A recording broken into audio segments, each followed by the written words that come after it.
Sahara desert. ये नाम सुनते ही आंखों के सामने रेत के टीले, तेज धूप और गहरी खामोशी का मंजर आ जाता है। ये दुनिया का सबसे बड़ा गर्म रेगिस्तान है। ये उत्तर अफ्रीका में फैला हुआ है। 36 लाख वर्ग मील में फैला ये कुदरत का करिश्मा है। सहारा एक ऐसी जगह है जहां सब कुछ हद से ज्यादा है। यहाँ जिंदा रहना एक चुनौती है, फिर भी जिंदगी यहाँ भी चलती रहती है। सहारा की खूबसूरती रूखी है। ये खूबसूरती संघर्ष से पैदा हुई है। यह जगह विरोधाभासों से भरी है। तपती धूप के बाद रात को ठंड पड़ती है। हवा रेत से मूर्तियां बनाती है। सूरज, एक कठोर ताकत, जिंदगी की गति तय करता है। सहारा खाली नहीं है। यह उन जीवों से भरा है जिन्होंने यहाँ की मुश्किलों के हिसाब से खुद को ढाल लिया है। जानवरों और पौधों ने यहाँ फलने फूलने के तरीके खोज लिए हैं और इंसान हजारों सालों से इस बेरहम जमीन को अपना घर कहते आए हैं। सहारा रेगिस्तान कुदरत की ताकत का प्रमाण है। यह जिंदगी की नाजुकता की याद दिलाता है और यह एक ऐसी जगह है जो हमें हमेशा आकर्षित और प्रेरित करती रहेगी। जरा सोचो, एक ऐसी जमीन जो इतनी बड़ी है कि 11 देशों में फैली है। यही है सहारा डेजर्ट। मॉरिटानिया के अटलांटिक तट से यह पूर्व की ओर फैला है। यह मिस्र में लाल सागर तक पहुंचता है। उत्तर में एटलस पर्वत और भूमध्य सागर इसकी सीमा बनाते हैं। दक्षिण में यह धीरे धीरे साहिल में मिल जाता है। अल्जीरिया, चाड, मिस्र, Libya, Mali, Mauritania, Morocco, Niger, Sudan, Tunisia, Western Sahara, ये सभी देश सहारा के एक हिस्से के मालिक हैं। रेगिस्तान के हर हिस्से का अपना अलग चरित्र है। मोरक्को के अर्ग चेब्बी में ऊंचे रेत के टीले हैं। अल्जीरिया का टैसिली नज्जर प्राचीन रॉक आर्ट का घर है। चाड के तिबेस्टी पर्वत रेत के समुद्र में हरियाली की एक झलक दिखाते हैं। सहारा अलग अलग तरह के भूदृश्यों का मोज़ेक है। ये सिर्फ रेत नहीं है, यहाँ बजरी के मैदान, नमक के मैदान और पहाड़ी श्रृंखलाएं भी हैं। यही विविधता सहारा को इतना अनोखा बनाती है। यह एक विशाल और विविध भूदृश्य है। यह भूवैज्ञानिक शक्तियों का प्रमाण है। सहारा की जलवायु उसके भूदृश्य की तरह ही बेरहम है। दिन झुलसाने वाले होते हैं। तापमान 122 डिग्री फ़ारेनहाइट या 50 डिग्री सेल्सियस से ऊपर जा सकता है। सूरज बेरहमी से चमकता है। हवा सूखी है। ये आपके फेफड़ों से नमी सोख लेती है। रात में गर्मी से थोड़ी राहत मिलती है। तापमान 0 से नीचे जा सकता है। सहारा में हवा एक और निरंतर साथी है। यह रेत के तूफान खड़े करती है। सहारा में बारिश कम और अनियमित होती है। ये बारिश अचानक बाढ़ का कारण बन सकती है। ये पल भर में भूदृश्य को बदल देती है। भाग 4, जिंदगी अपना रास्ता खोज लेती है। सहारा की कठोरता में जिंदा रहना। सहारा बंजर लग सकता है, लेकिन यहाँ भी जिंदगी है। पौधों और जानवरों ने मुश्किल हालात में जिंदा रहने के लिए खुद को ढाल लिया है। उन्होंने अनोखे तरीके इजाद किए हैं। वे सीमित संसाधनों का ज्यादा से ज्यादा इस्तेमाल करते हैं। रेगिस्तान उनका घर है।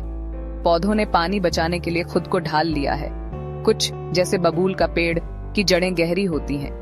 ये जड़ें जमीन के नीचे पानी के स्रोतों तक पहुंचती हैं। दूसरे, जैसे कैक्टस, अपने तनों में पानी जमा करते हैं। उनके पत्ते कांटों में बदल जाते हैं। इससे वाष्पीकरण के जरिए पानी की कमी कम हो जाती है। जानवरों ने भी गर्मी और पानी की कमी के हिसाब से खुद को ढाल लिया है। ऊंट रेगिस्तान के प्रसिद्ध निवासी हैं। वे कई दिनों तक बिना पानी पिए रह सकते हैं। वे अपनी कुबड़ में चर्बी जमा करते हैं। जब खाना कम होता है तो यह ऊर्जा प्रदान करता है। फेनेक लोमड़ी अपने बड़े कानों से गर्मी बाहर निकालती है। इससे उसे ठंडा रहने में मदद मिलती है। डिजर्टी हेजहॉग जैसे रात में घूमने वाले जानवर दिन की गर्मी से बचते हैं। वे अंधेरे में शिकार करते हैं। भाग 5, टीलों में गूंज इंसान और सहारा की कहानियां। सहारा रेगिस्तान का एक लंबा और समृद्ध मानव इतिहास रहा है। हजारों सालों से लोग इसके किनारों पर और इसकी गहराई में रहते आए हैं। उन्होंने इसकी चुनौतियों के हिसाब से खुद को ढाल लिया है। उन्होंने रेगिस्तान की लय के साथ संस्कृतियां बनाई हैं। तुआरेग और बेडोइन जैसी खानाबदोश जनजातियां सदियों से सहारा में घूमती रही हैं। वे अपने संघर्ष के लिए जाने जाते हैं। वे परिवहन के लिए ऊंटों पर निर्भर करते हैं। वे दूर दूर तक व्यापार करते हैं। रेगिस्तान का उनका ज्ञान गहरा है। वे तारों से रास्ता ढूंढते हैं। वे जानते हैं कि सबसे सूखे इलाकों में पानी कहाँ मिलेगा। सहारा का इतिहास इसकी रॉक आर्ट में दर्ज है।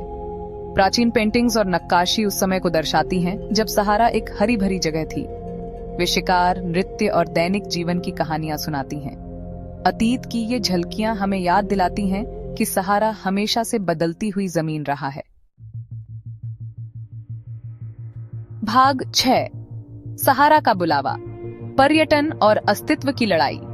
सहारा रेगिस्तान अपनी कठोरता के बावजूद साहसी लोगों और यात्रियों के लिए एक जगह बन गया है। लोग इसकी अनोखी खूबसूरती की ओर खींचे चले आते हैं। वे इसकी चरम सीमाओं का अनुभव करने का रोमांच चाहते हैं। लेकिन पर्यटन का यह प्रवाह चुनौतियां भी लाता है। टीलों पर ऊंट की सवारी, तारों से जगमगाते आसमान के नीचे डेरा डालना और रेत के समुद्र पर सूर्योदय देखना कुछ ऐसे अनुभव हैं जो पर्यटकों को आकर्षित करते हैं। सहारा आधुनिक दुनिया से दूर होने का मौका देता है। यह प्रकृति के साथ उसके सबसे कच्चे रूप में फिर से जुड़ने का अवसर है। हालांकि पर्यटन नाजुक डेजर्टी पारिस्थितिक तंत्र पर दबाव डाल सकता है। जिम्मेदारी से यात्रा करना जरूरी है। टिकाऊ पर्यटन पहल का समर्थन करें। हमें आने वाली पीढ़ियों के लिए इस अनोखे और खूबसूरत भूदृश्य की रक्षा करने की जरूरत है। जलवायु परिवर्तन भी सहारा के लिए एक बड़ा खतरा है। बढ़ता तापमान और बदलते वर्षा के तरीके मरुस्थलीकरण को और बढ़ा सकते हैं। भाग 7, सहारा की विरासत, चरम सीमाओं की एक अनंत भूमि। सहारा रेगिस्तान चरम सीमाओं की भूमि है, अनोखी खूबसूरती और बेरहम चुनौतियों की जगह। यह प्रकृति की शक्ति और जीवन के संघर्ष का प्रमाण है। यह एक ऐसी जगह है जिसने हजारों सालों से इंसानों को मोहित किया है। यह हमेशा विस्मय और आश्चर्य को प्रेरित करता है। सहारा हमें याद दिलाता है कि जिंदगी अपना रास्ता खोज लेती है। यह सबसे कठोर वातावरण में भी ढल जाती है। यह हमारे ग्रह का सम्मान और रक्षा करने के महत्व की याद दिलाता है। सहारा का भविष्य अनिश्चित है।